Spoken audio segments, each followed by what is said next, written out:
During the oil shocks of the 1970s, when energy prices started really spiking and the country kind of got caught off guard by the embargo from OPEC, the U.S. government did a survey of existing buildings, and they found, probably to no one's surprise who had been following things, that there was a significant amount of energy use coming from the built environment. And a significant portion of that came through windows, both in heating and in cooling, as it still does today. And generally, we don't need floor-to-ceiling glass or large panes of glass for daylighting, typically. And we usually don't even need them for view. And we actually, even in cold climates for big buildings like this, we usually don't even need them for heat gain, because there's so much internal heat loads being generated by people, lighting, and equipment that we generally want our air conditioned pretty much year round, especially in the core. But many of us really appreciate the kind of perch feeling of having a large window. And so with the requirement that or our self-imposed requirement that we have large windows, we started to figure out how can we do something so that we gain less heat in those windows from the sun. And generally, in peak load conditions, as we're going to see, well, I'll just tell you now. So if this is the year in time, every month, so January, February, March, April, May, and so forth, and this is the amount of cooling we need, either in BTUs per hour or in watts that we're using for energy. Of course, in the winter, we're not going to need that much, although in a big building, maybe we will. And then it's going to climb.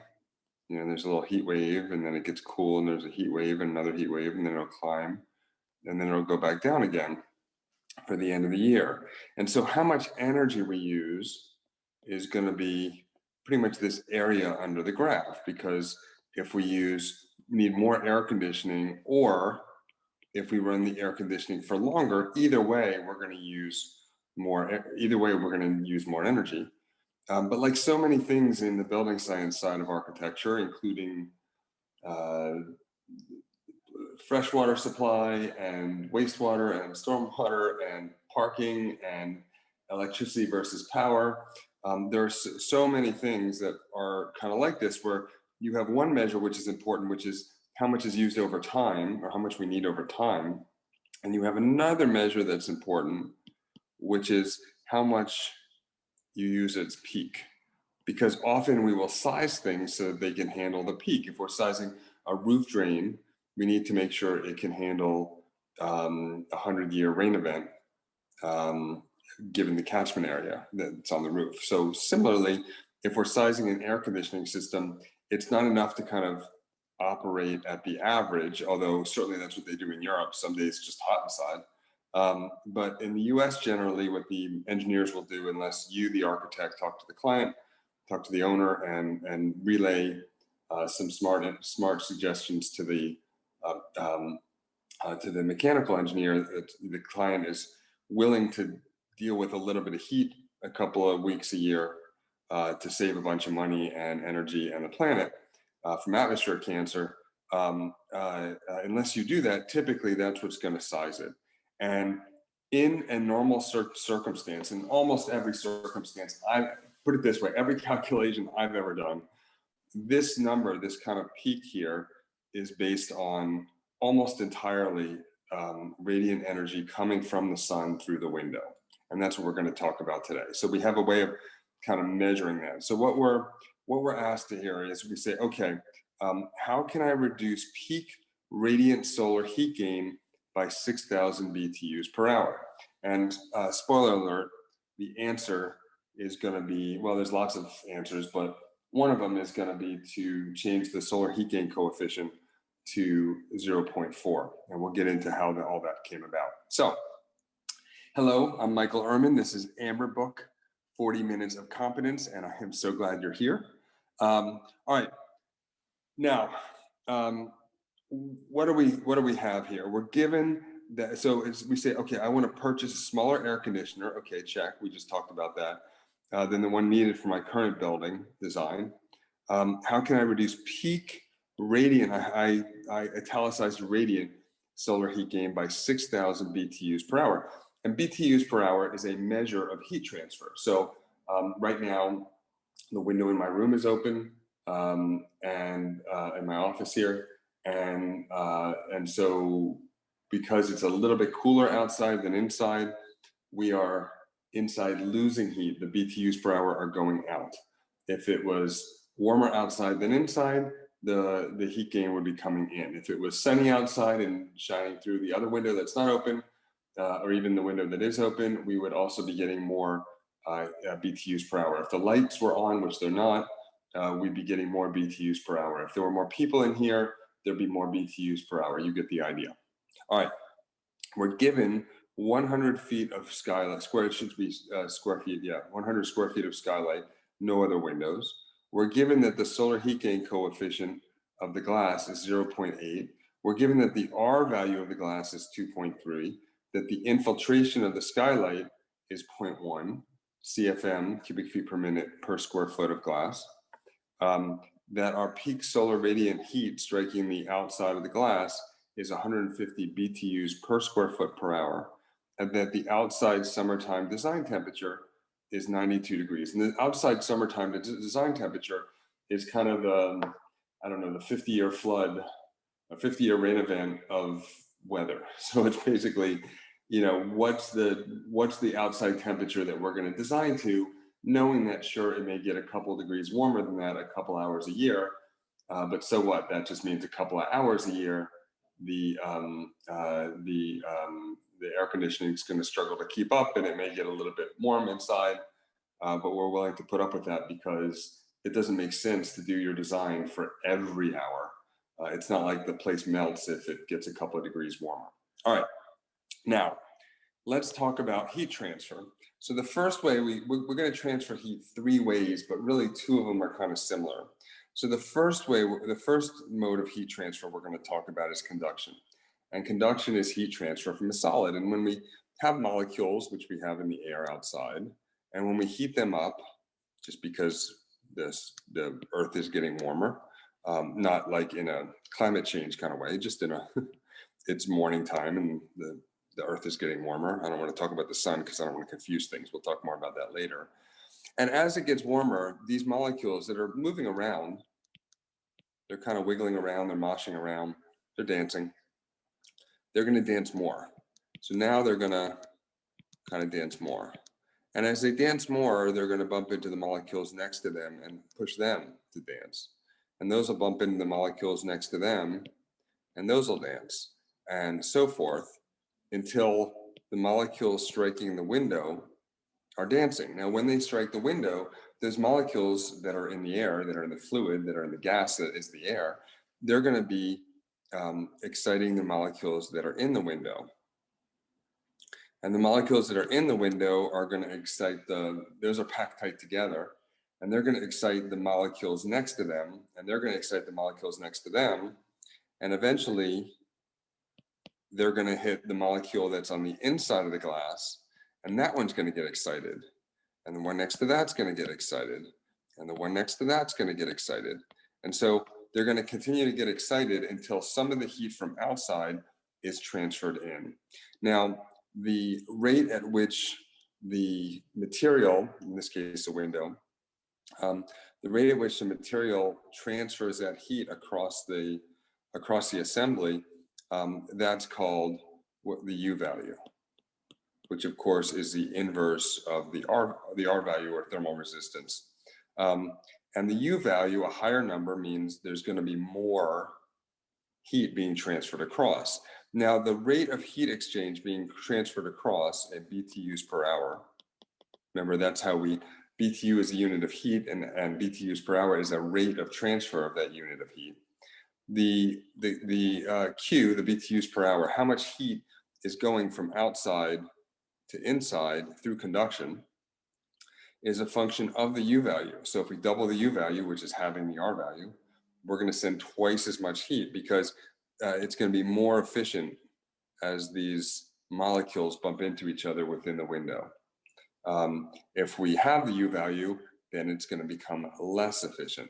So it's the U value times the area of the window. And so if we have a window that's twice as big, we're going to have twice as much surface area for these molecules to hit, and there's going to be twice as much heat gain just through the window. I'm not calculating, of course, the total heat gain coming into the room. I'm just calculating the heat gain coming through the window, not through the walls and not from other sources yet. All right, so it's the U area times the difference in temperature between inside and outside.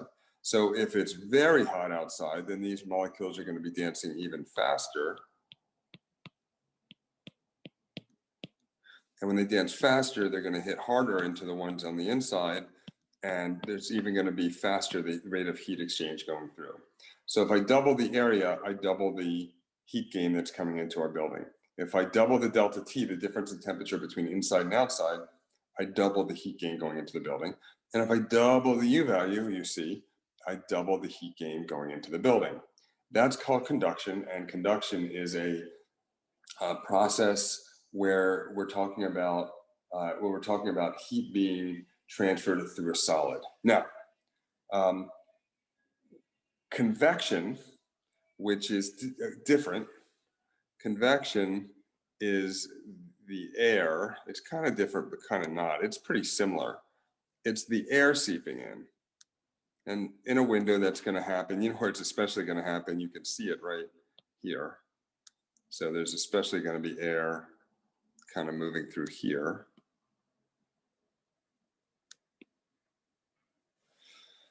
So these molecules that are hot outside, because it's 90 or 92 in this case, these molecules that are moving from outside to inside, they're pretty excited. They're moving around pretty quick. So when they go in, when they move to inside, they're still excited. They're still energized. And so they're going to meet the other molecules that are already inside, and they're going to make those molecules start bumping around. And so you will feel warmer inside.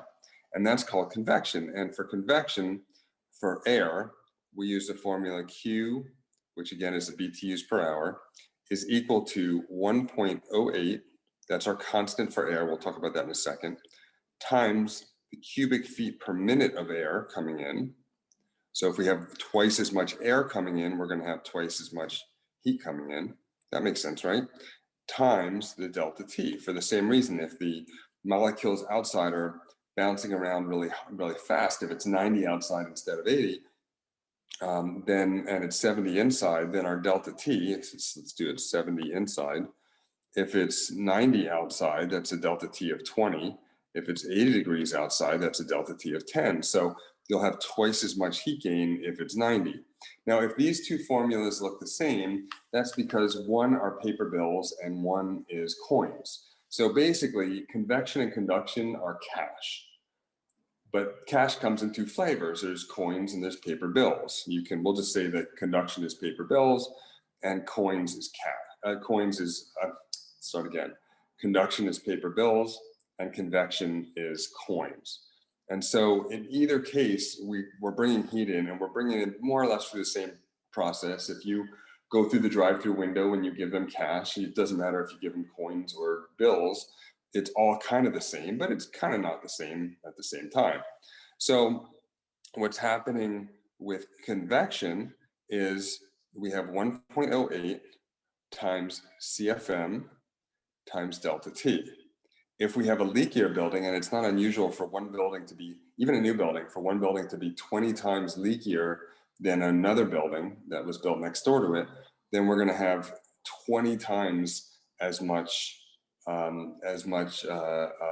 heat gain and heat loss in the winter through convection, through coins. All right, now to make things just a little bit confusing, you see this is a double pane glass. So really, we typically talk about double pane glass or IGU, insulated glazing units. We talk about them as if it's conduction moving through. In reality, if we kind of look at what that actually looks like at a closer scale, in reality, what we have is we have conduction through the we have conduction through the first pane of glass. Then we have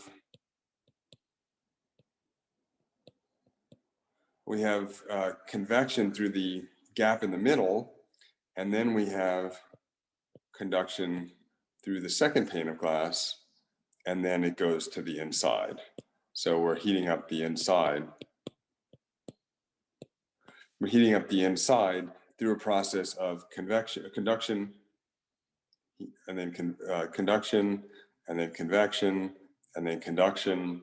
But we'll usually typically just call it convection in the way that we'll call 4/4 a dollar, even though it's 4/4, not a dollar bill, because it's easier to think about it as convection, and we have formulas where we can kind of convert one to the other. Now, the reason we sometimes put argon to get maybe another half of an R value, half of an R point, the reason we put argon in that cavity is the Q of argon, essentially this 1.08, this constant of the argon is going to be lower. So there'll be, for the same amount of molecules bouncing around, these molecules in the argon are farther away from one another, because that's really what the R value measures. Is if you have a high R value, a low U value, you're just measuring like how far away are the molecules. And if they're pretty close, they're going to bump into each other, and heat's going to move across pretty quickly. If they're pretty far away, there's not going to be as much on average heat passing through in a given time window. So we'll put argon in that cavity because, in part, we do it for other reasons too. We do it for condensation reasons. Argon doesn't hold moisture, and so there's not going to be condensation in the middle, as long as the argon seal isn't ever broken, which is a big if. But there's not going to be condensation in the middle. So, but also there's going to be molecules farther apart in the middle. So we're going to have essentially a higher conduction. But really, we have a higher conduction because we're cheating and calling the convection that's inside the window. We're just calling it conduction because it's easier from a math point of view. All right. Now, what that means for our problem, we're trying to just deal with radiant solar heat gain. And so we really don't care what the R value of the glass is. I gave you that. That was extraneous. You didn't have to know that. That was superfluous. And we also, the CFM can be calculated by the infiltration rate, which is 0.1 cubic feet per minute of air coming in from outside per square feet of window. But that's going to help us calculate this number.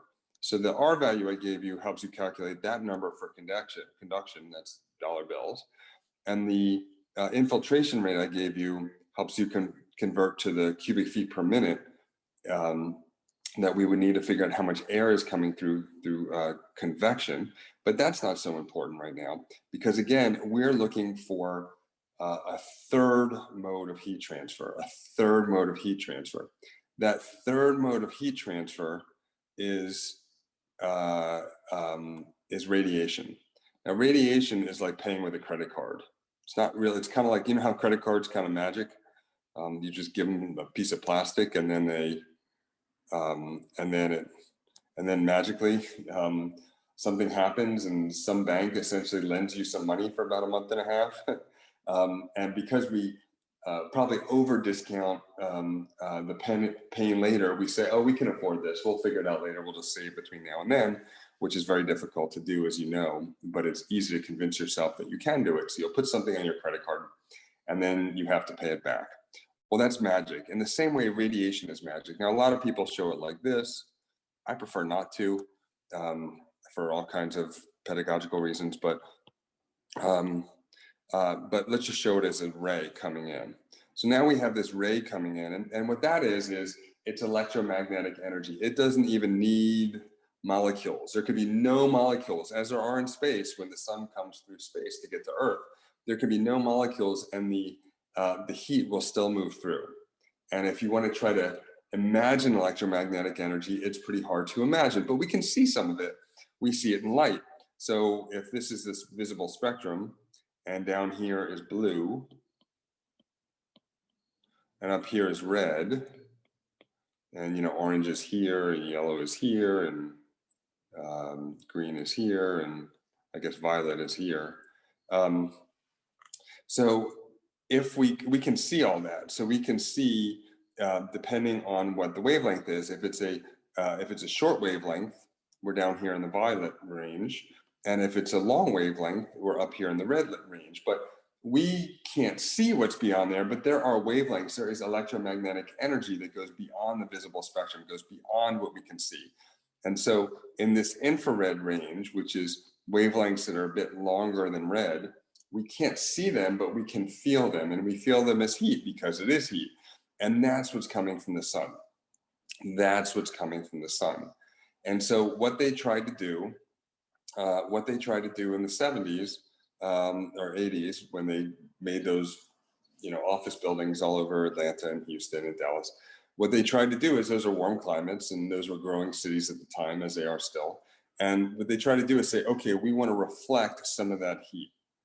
And so they put a coating on the windows, and the coating reflected some of the heat back. Not a lot of it back, but some of it. And because there's a lot of glass, and because the peak heat gain is almost entirely dictated by directly radiant solar energy, just sun just coming right in the window, it still was meaningful. And that's what we see, these kind of smoked glass office buildings from the 1980s. Now, what we're going to do today is a little bit different, but it's kind of the same. So maybe instead of a credit card, it's a debit card, we'll say. All right. And so back to our question, I say, okay, I know that, okay, let's see, let's just draw our room.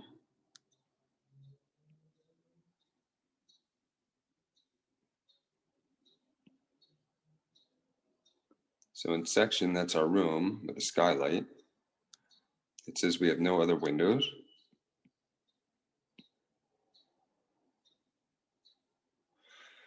And it says that we have 150 from the sky.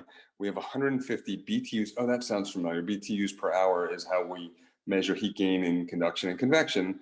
And so in this case, we have 150 BTUs per square feet per hour, which actually is pretty low for a skylight. So this must be a north-facing skylight. The sun must be kind of over here, because in reality, that number could be 300 or 400 BTUs per square feet per hour.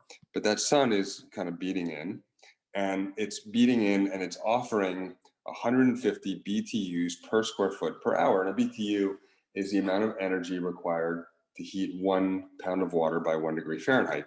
Now, as you might imagine, we're going to have to multiply that by the number of square feet. So we'll take this 150 BTUs per square feet hour, and we'll multiply that by the number of square feet. Now we're given that we have 100 square feet of skylight.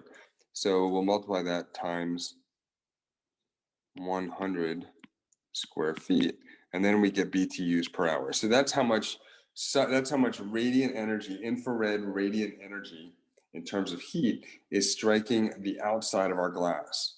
And that's going to be equal to 15,000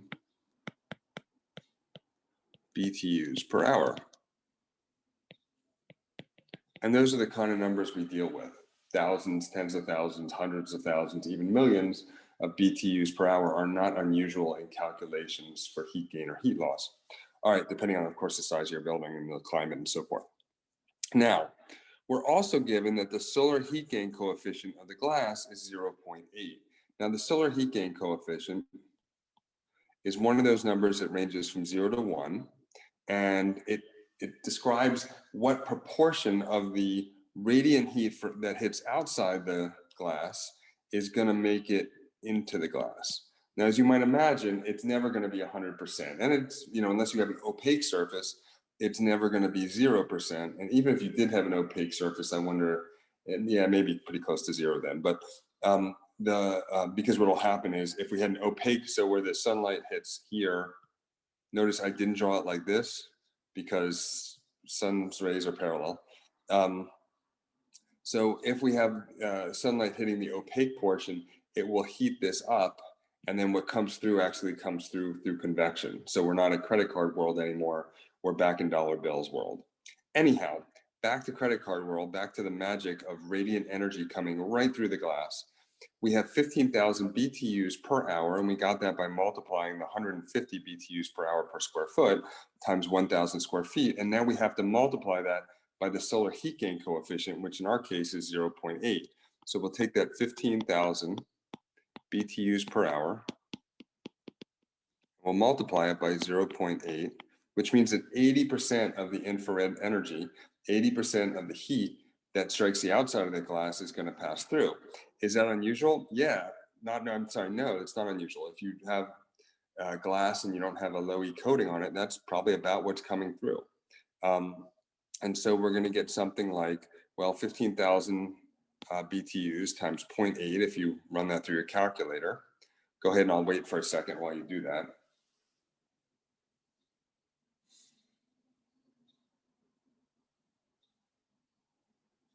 And it's going to be 12,000 BTUs per hour. Now, as always, don't just look at that and say, oh, that's a number. That actually represents an amount of heat that's going inside your building, a rate of heat moving from outside the building to inside the building, having nothing to do with the air temperature and having nothing to do with the air leaking and nothing to do with molecules bumping into each other, but rather having to do with what's coming from the sun. If the sun went behind a cloud, that number would drop drastically, maybe down to 4 or 5% of that. But when the sun's out, then it's going to be, as you know, if you've ever gotten in your car on a sunny day when the windows were up, it's a significant amount of heat gain that can be transferred through windows. All right. Now, we are told as part of our assignment here, we want to figure out how can I reduce peak radiant solar heat gain, just a radiant, by 6,000 BTUs per hour. Well, that's pretty convenient. We just have to eliminate half of it. How do we eliminate half? Well, one way to do it is we can have the solar heat gain coefficient of the glass. So instead of 80% of the heat that strikes the outside going through, we can make it so 40% of the heat going from the outside, striking the outside, will work its way through to the inside. And then we've eliminated half of our BTUs per hour, half our Q, half our heat gain, just from peak radiant solar heat gains. All right, now, how do we get to 0.40? We get to 0.40 really only one way with the glass that I know of, that I can think of right now.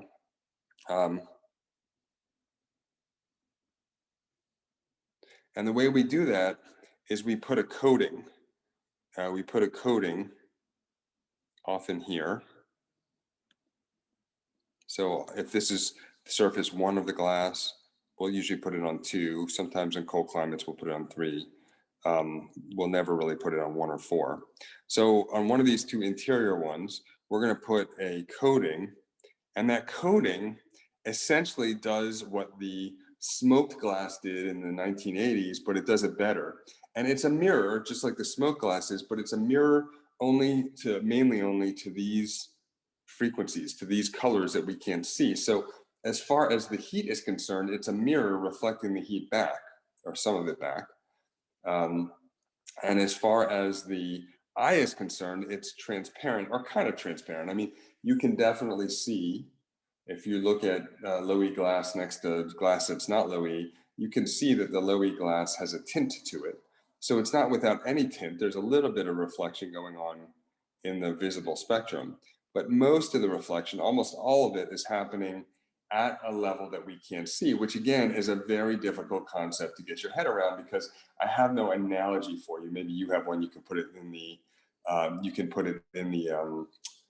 in the chat. But I have no analogy. But it's essentially a mirror, but it's a mirror. It's like a magic mirror. It's like in the way that you turn on ultraviolet light and you can see all the nasty stuff in the hotel room. Same kind of thing. Like there's all this stuff that we can't see, but we can do stuff to those frequencies, and that's what the low E coating does. It's a film that the miracle of chemistry has invented, and it's like a reflection for the heat. So now more of that heat, much more of that heat, twice as much of that heat, is going to be reflected out. So instead of our solar heat gain coefficient being 0.8, which is pretty typical for a glazing unit with no low E coating, we brought it down to 0.4, which is actually pretty typical for a glazing that has a low E coating. So, nominally a low E coating will reduce that peak load from the sun coming in by about half. So it's non-negligible. It's pretty significant amount of extra cooling that's required if you don't use low E glass, especially if you're in a sunny location. Now, the question though wasn't what can I use as my new solar heat gain coefficient to reduce the peak radiant solar heat gain by 6,000 BTUs. It was just kind of general. Well, there are of course other ways. We could put louvers up here that help shade it. That'd be one way. We can plant a tree if we can plant one big enough that, maybe we'd put it over here on this side so the sun would, maybe a big enough tree might block it. We could replace the 100 square feet of skylight with instead 50 square feet of skylight. This is one of the reasons that it's almost, I'm going to go ahead and say it's impossible to make a high performance, low energy building if you have more than, say, 30% of your building's walls in glass, because there's just so much heat gain in the summer, and then in the winter it's the same kind of thing. There's the other direction. There's so much heat loss through convection and especially conduction. So cash, coins a little bit and bills a lot. There's so much heat loss in the winter, and there's through windows, and there's so much heat gain in the summer that it's pretty much impossible to make a all glass building or a mostly glass building. It's pretty much impossible to make that energy efficient or low energy high performance. All right, so that's your answer. Now, for next time, for our next assignment, I want you to define these terms. You can look on the internet if you want, or you could just define them based on a guess. But I think it's really important for you to actually give them a shot, most of them anyway, the ones you can figure out. And they are bidding requirements, instruction to bidders, bidding documents, contract forms, conditions of the contract, general conditions, supplementary conditions, performance bond, payment bond, bid bond, specifications, project manual, master spec, uniform contract documents, contract drawings, addenda, bulletin, contract drawings, and resource drawings. So you've likely used some of these interchangeably, and you've probably used some of these wrong. And we're going to kind of get through them one by one, and I will help you kind of define them and figure out how they relate to one another. All right. Now, last time, and of course, is the part where if you want to go study, go study. But last time somebody asked, well, wait a minute, because if you remember last time we talked about the 3 flavors of IPD. Someone had asked me the previous time to go over the 3 flavors of the IPD, integrated project delivery, flavor of contract. And I went over 3 of them based on an AIA document. But actually then someone pointed out to me, they have different names for those 3 in the Architect's Handbook of Professional Practice, which I probably should have known, since the 3 from Architect's Handbook of Professional Practice are already in videos I've made and I researched and narrated and animated in the Amber book. So you'd think I would have known that, but I didn't pick up that the names were different, or some of them are. So what we went through last time, in the order we went through them, is first a single purpose entity. The single purpose entity, fortunately, is the same both in the Architect's Handbook of Professional Practice and in the AIA document that I used. It's like a white paper on integrated project IPD.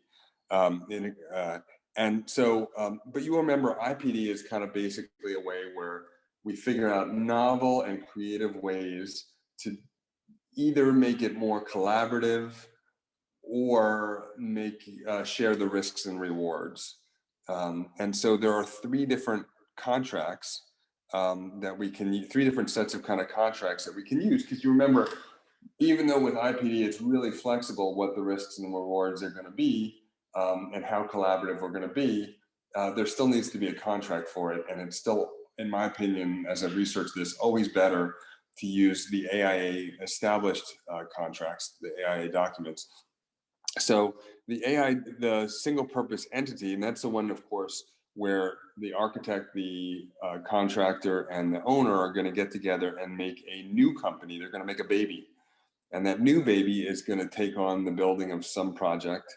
And the architect, the owner, and the contractor are going to each retain partial ownership, probably not equal, but could be equal, partial ownership of that new baby, and they will share the rewards if that new baby makes a really profitable building, and they will share in the risks if that new building burns down before it gets sold and the insurance doesn't pay as much as you thought it was going to.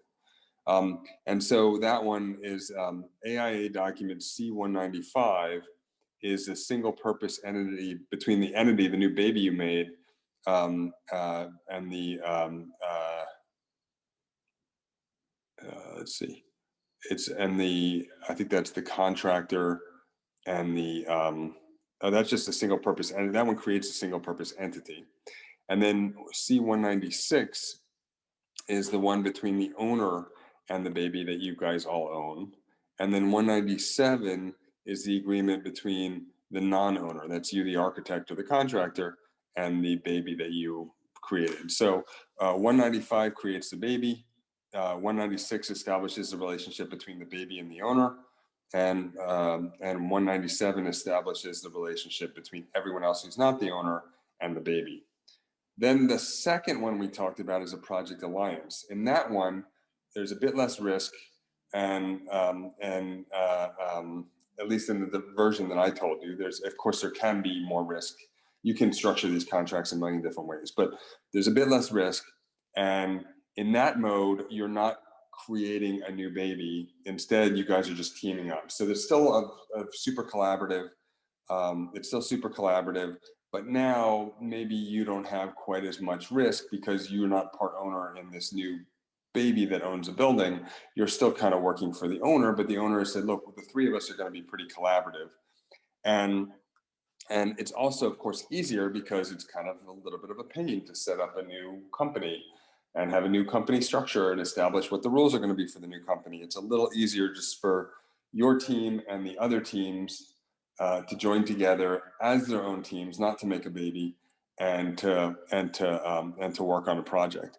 And for this one, it's AIA document C191, and it's called, and in the Architect's Handbook of Professional Practice, what I call the Project Alliance, they're calling the multi-party IPD approach, and the name of the contract is Standard Form Multi-Party Agreement for Integrated Project Delivery. So that probably would have been a better name for me to use. And then the third flavor is AIA document B195, and that's a relational contract. And that's the one it's what we called last week a relational contract, what the Architect's Handbook of Professional Practice calls the Transitional Ipd Approach, which is like IPD light. It's not really IPD.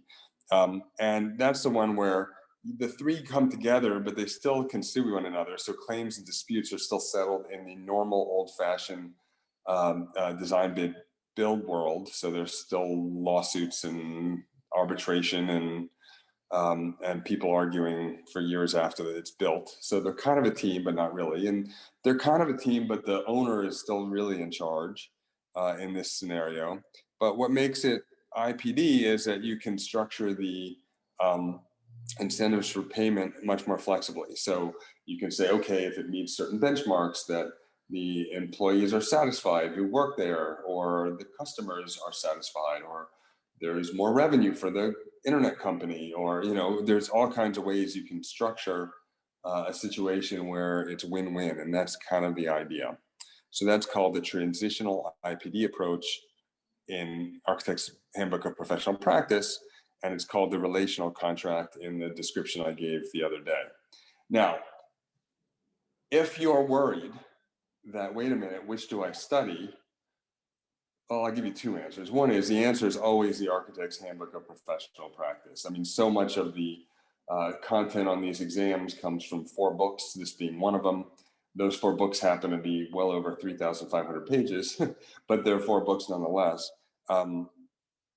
And so you always want to use the Architect's Handbook of Professional Practice, because that's what the volunteer, and I underscore volunteer, non-expert people who are making the test, that's often, but not always, what they're using. So you'll want to use their verbiage. But really, the more important thing is to actually just understand the concepts, that there's this kind of idea of this free-for-all, but it's not really a free-for-all. And there are three systems of contracts that you can use to establish the relationship of the parties. And each one is kind of progressively less of a group, less of a team, and a little bit more of kind of the every man for himself version of IPD. And if you're still worried about that, then you're going to lose. I don't mean to be blunt, but you're going to lose. I mean, I hear this all the time. It's like these, people, if you're so worried about the vocabulary, that say you have 100 questions on a test, which is about what you have on one of these divisions, you will come out of there thinking that 50 of them were picky. But in reality, if you were honest with yourself, it's really about 5 that are really picky about vocabulary, maybe 6 or something. So, and of those, you might know 1 or 2 anyway, and you might have learned 1 or 2 from studying, and the others you're just going to have to guess based on your understanding. And so it is so unlikely that whatever terminology that you're worried about is going to be on the test. And it's also unlikely that if it is on the test and you understand the concept, that you're not going to be able to figure it out. You'll be able to figure it out most of the time.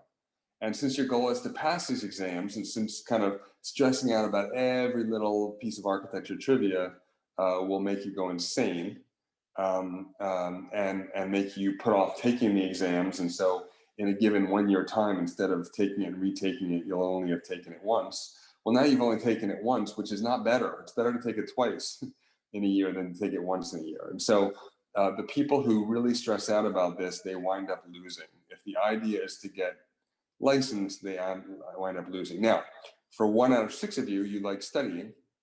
And so for you, I highly recommend going to town on all this stuff, like go crazy, geek out on it. It's kind of fun when you get into it. But for the 5 out of 6 of you who just want to get licensed and really want to learn, I believe most of you want to learn, but would rather get licensed and then continue to learn rather than make sure they learn everything before they get licensed, you're going to do better learning the concepts, because it will get you licensed in fewer hours studying. It will get you licensed in fewer months between when you start and when you have your license. It will be more fun to do. It will be more helpful for your career. You're liable to remember it for longer into your career, and it will give you the highest chance of passing per hour of studying relative to totally flipping out about every word. All right. So what are the 4 other books that you mentioned? One is HPP. Yep. The other is Fundamentals of Building Construction. The other is MEEB, Mechanical and Electrical Equipment for Buildings. And more recently, there's a lot more from the, what's it called? I always forget the name of this. Also by Ellen. Hold on. This is where the Architect Studio Companion. This is where I'm mad that the lights are off, as it's getting darker here in the East Coast. But those are the 4 books. Architecture Studio? The Architect Studio Companion. Hold on. Architectural Handbook for Professional Practice. The Architect Studio Companion. And by whom? Actually, the same people as the Fundamentals of Building Construction. It's by Edward Allen and I think maybe Joseph Iano. One of them just died. I think Iano just died. Let's see. It is by Edward Allen and Joseph Iano. I think Iano just died. Ed Allen is a legendary professor. And it's, both those, so of those 4 books, 2 of them are really well written. I know some of the authors, so I'm not going to tell you which 2, but one of the ones that's well written rhymes with Fundamentals of Building Construction, and the other one that's well written is the one I just told you by the same authors. So 2 of them are a pleasure to read.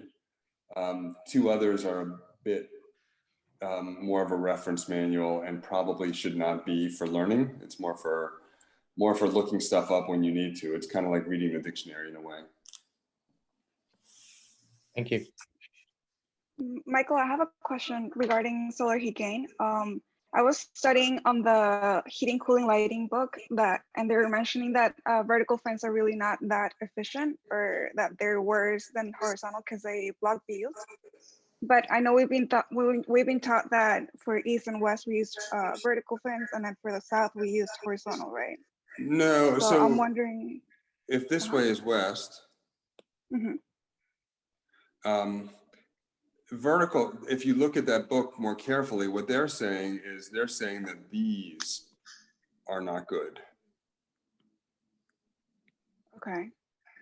Because while they allow views, maybe if you happen to be standing here, through most of the room, if you're looking, they block the view. But Right. if instead, if instead they're like this, they don't block the view any more than they would if that was a section we were looking at instead of a plan. But in terms of solar heat gain, does that if they're gonna, like if there's gonna be something about that, should I take into account the views if they don't mention the views, or should I just think about solar heat gain? No, but I'm saying that, okay, you take into the short answer is you take into account what they ask. Right. Okay. They'll mention views if they want you to think about views, but I want to reiterate that these do work. These work. Yeah. Because the sun is not in due west for most of it in the northern hemisphere. It's somewhere in the southwest. So the sun, these kind of block some of the parallel rays that are coming in. It blocks them, and it still allows views out. So there really is no concern with vertical fins and views any more than if all of a sudden I went like this and I put the sun up here. If I put the sun up here and I did the same thing and I said this was a section, one doesn't, let's make a person a little taller so they can see out, because that does block the view if it's that tall, but they can see out just as well. So one is not worse than the other for views as long as they are perpendicular to the glass. Once you put them at an angle to the glass, that's where there's a problem. Okay. It says for glazing face is number 1 outside or inside, and number 1 is outside. That is so easy to forget in general, but number 1 is outside, number 4 is inside. I should probably finish with this. You remember I talked about the low E coating. The purpose of that low E coating is that I said before that there is heat transfer from the outside glass right here to the inside glass right there. Here, let me draw it again here. Glass, glass, and here's the coating. So there's heat transfer. Remember I said there's heat transfer through convection, and because there's an air or argon in the cavity, and so the molecules in this glass get excited, and then that excites the air or whatever gas is in the cavity, and that excites the molecules in this glass, and that excites the molecules inside. Well, I didn't tell you that also any two objects that see each other when one is hotter than the other, especially if they see each other at a wide angle, like, one is very big compared to the other in terms of the angle from a point on the one, there's going to be radiant energy going across too. So there's radiant energy going across. So not only does it reflect some of the heat out, but it prevents the heat from leaping from one side to the other through radiant means. So there's going to be radiant transfer from the outside pane of glass to the inside pane of glass. And the low E coating also, not only does it reflect, but it also helps reduce the rate of transfer across that cavity. All right, good night and get licensed. Bye.